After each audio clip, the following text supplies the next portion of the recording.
चतुष्पद चतुष्पद चतुष्पद सांसर्गिक सांस्कृतिक सांसर्गिक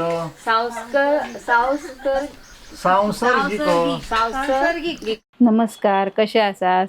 तर आम्ही सध्या गावाक गेलेलो. तर आमच्याकडे ना ब्राह्मण भोजन करतात. तर ता कसा करतात ता तुमका आज मी या व्हिडिओत तुमका बघूक गावतला. आमच्याकडे असे काय काय प्रथा असत ते आमच्याकडे दरवर्षी केले जातात. आणि तुमका हे मालवणी भाषेतले व्हिडिओ आता बघूक गावतील. जास्त नाही असत, 2-3 व्हिडिओ आम्ही केलो. तर आता ह्या ब्राह्मण भोजन कसा करतात ता बघूया. तर हैसर ही बघा सगळी कामाक लागली आहेत. कोण खोबरा किसता, कोण भाजी बटाटे ह्या करता धुता हा. तर हे 2 वहिनी असत आमचे, ते खोबरा किसतात. भटजी हडे 2 चुली पेटवल्यानी आहेत, एक डाळीसाठी आणि एक भातासाठी. तर आता भटजी भाताचे तांदूळ धुवून घालतात टोपात. असं आमच्याकडे ज्या स्थळ असतात थंयसरच जाऊन जेवण करूचा असता आणि त्या भटजीनीच करूचा असता आणि भटजीच जेवचा असता भटजींका ता आणि मग बाकीची जेवतात. अशी आमच्याकडे प्रथा असा. बऱ्याच जणांकडे अशी पद्धत असा. तर ही आता हेडे दुसऱ्या चुलीवर डाळ घातल्यानी या 25 ते 30 माणसांचा जेवण करूचा लागता. कारण आजूबाजूच्यांका पण बोलवचा लागता. घरातली माणसं असतात 10-15, त्याच्यामुळे जरा जास्त जेवण करूचं लागता. तर मावशी हडे आता बटाटे कापता.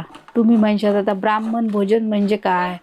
तर काय आमच्याकडे ह्या स्थळ असा ब्राह्मणाचा, ब्राह्मण देव म्हणून एक स्थळ असतं. म्हणजे कोकणात प्रत्येक गावामध्ये अशी स्थळा असतात आणि त्यांची अशी दरवर्षी पूजा करून थैसर जेवण बिवण करून त्यांचा ह्या करूचा असता दरवर्षी. आणि भटजीच सगळा जेवण करतात आणि तेच सगळा करतले आणि ते जेवतले म्हणून हैसर म्हणतात ब्राह्मण भोजन.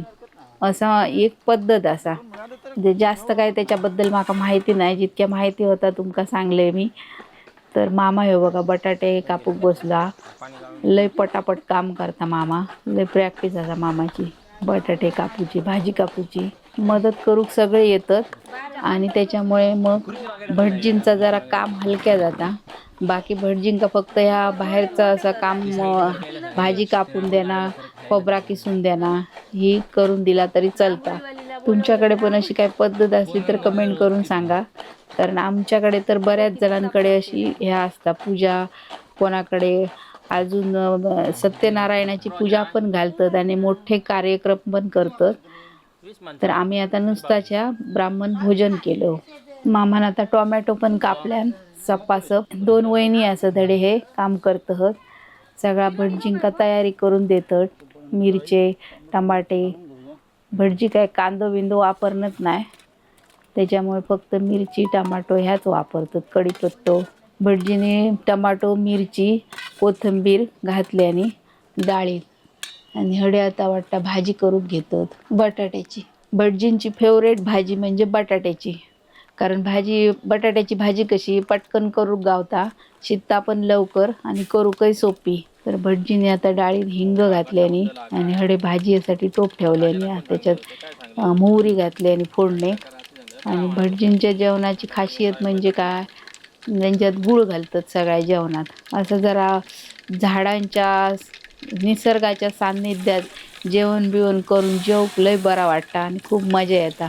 तेल डाळीत तसली फोडणी घातल्याने त्या टोपातली. अशी भटजींची पद्धत असाही जेवण करूची.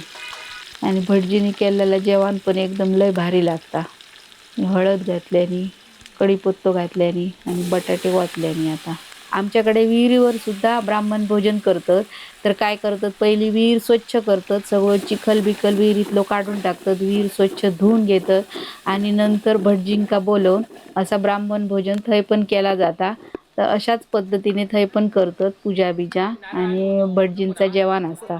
तर आता ही भटजी महत्त्वाची म्हणजे सोलकढी करतात. तर ह्या बघा खोबरा ना तसाच किसलेला असा तर पिळून घेतात पाणी घालून त्याच्यात. म्हणजे सगळं दाट रस असताना तो पहिलं काढून घेतो ते बघा.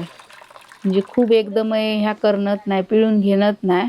त्याच खोबरा ते बाकीच्या जेवणात पण वापरतले. हे बघा असं रस एकदम प्युअर रस काढून घेतल्याने या. त्याच्यामुळे ती सोलकढी पण भारी लागतात त्यांची करतात ती. नारळ खोबरा भरपूर असल्यामुळे रस पण भरपूर गावता. आणि अजून महत्त्वाचा म्हणजे गावठी नारळ असल्यामुळे त्याची सोलकढी डाळ भारी लागतं. हे बघा, ह्या बाकीचा खोबरा त्यांनी डाळीत घातल्याने या 2 नारळ किसून दिल्याने, बरे मोठे नारळ होते. ती बघा कसली भारी डाळ केल्याने या. आणि ही आता कढईत त्यांनी गूळ घातल्याने, कोथिंबीर आणि मीठ, त्याच्यामुळे कढी लय भारी लागता. माझे पाय दुखतात त्याच्यामुळे मी जास्त काय मदत करूक लागाक नाही. मी आपल्या खुर्चीवर बसानच होतोय थैसर, पण बाकीची सगळी जण कामा करी होती. तर आता भटजीनी डाळ वाढवल्याने, पाणी ओतल्याने, त्याच्यात खोबरा घातल्यानंतर लय जाड झालेली. भटजींच्या सगळ्या जेवणात गुळ असतात त्याच्यामुळे तर असं लय भारी लागतं जेवण, चविष्ट. आणि प्रमाण पण ते हातानंच टाकतात, कारण त्यांना अंदाज असता, कारण बऱ्याच जणांकडे ते जेवणा करीतच असतात. असं त्यांना सगळीकडे बोलवलं जाता. असे देवांची स्थळं असतात थंयसर जेवणा करूच्यासाठी. निकून सांगल्यान भरपूर सोलकढी करा. भटजीने पाणी ओतून पातळ केले निकू सोलकढी. आणि ह्या आता खोबरा, ह्या गूळ घालतात, डाळीत घालतात गूळ त्या बघा. आणि भाजीत पण गूळ घातल्याने. आणि आता पोरग्यांका ना लोणचा व्हाया झाला कैरेचा, आणि भटजी 1 नंबर लोणचा करतात. तर म्हणान मामान मग हे घेऊन इलो कैरे, आणि तो कट करून देता भटजींकडे. सोलकढी जरा आमका पातळच वाटली, आमका जाडजूड खाऊची सवय असा, पण भटजीनी भरपूर माणसांका पुराक होई म्हणून त्यांनी पातळ केल्यानी. आता ही सर ही ब्राह्मणाची पूजा चालली आहे. तर ही बहीणच माझी बसली आहे मावशी यांची पूजेसाठी. तर अशी पूजा केली जाता.